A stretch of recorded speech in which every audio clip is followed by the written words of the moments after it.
Hi అండి, అందరికీ నమస్కారం. Welcome to my YouTube channel. ఇప్పుడే అందిన వార్త, గాల్లో గుద్దుకున్న 2 హెలికాప్టర్లు అండి. సో పరిస్థితి అయితే ఇలా ఉంది.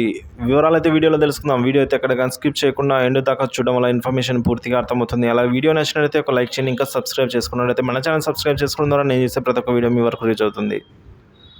ఇక వివరాలు చూసుకున్నట్లయితే గాల్లో ఢీకొన్న 2 హెలికాప్టర్లు అండి. 10 మంది మలేషియా నేవీ సిబ్బంది అయితే మృతి చెందడం దారుణం. సో ఈ ఘటన అనేది మలేషియాలో అయితే చోటు చేసుకుంది.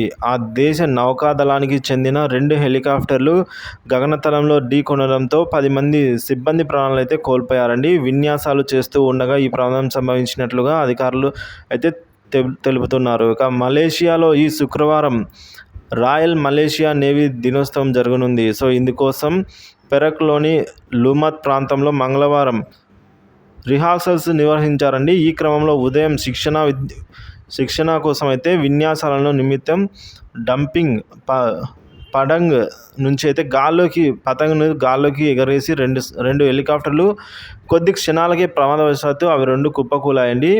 వీటిలో ఒకటి విన్యాసాలు జరుగుతున్న ప్రాంతానికి పక్కనే ఉన్న స్థానిక స్టేడియంలో కూలిపోగా మరొకటి స్విమ్మింగ్ పూల్లో పడిపోయింది. సో ఈ ప్రమాదంలో 2 హెలికాప్టర్లలో ఉన్న 10 మంది సిబ్బంది మొత్తం మరణించారండి. సో వీరిలో 2 లెఫ్టినెంట్ కమాండర్లు కూడా ఉన్నారు. హెలికాప్టర్ కూలుతున్న దృశ్యాలు సామాజిక మాధ్యమాల్లో ఇప్పుడైతే వైరల్ అయ్యాయి. ఇటీవల జపాన్లో కూడా ఇదే తరహాలో ఘటన చోటు చేసుకున్న విషయం తెలిసిందే. గత శనివారం అర్ధరాత్రి వేళ ప్రత్యేక శిక్షణ నిమిత్తం వెళ్లిన 2 నౌకాదళాల హెలికాప్టర్స్ అనేవి కూడా ఢీకొని సముద్రంలో కుప్ప కూలిపోయాయండి. జపాన్లో కూడా ఆ ప్రమాదంలో కూడా ఒకరు మృతి చెందగా మరో 7 గల్లంతయ్యారు. వారి ఆచూకీ ఇప్పటి వరకు కూడా తెలిసి రాలేదు.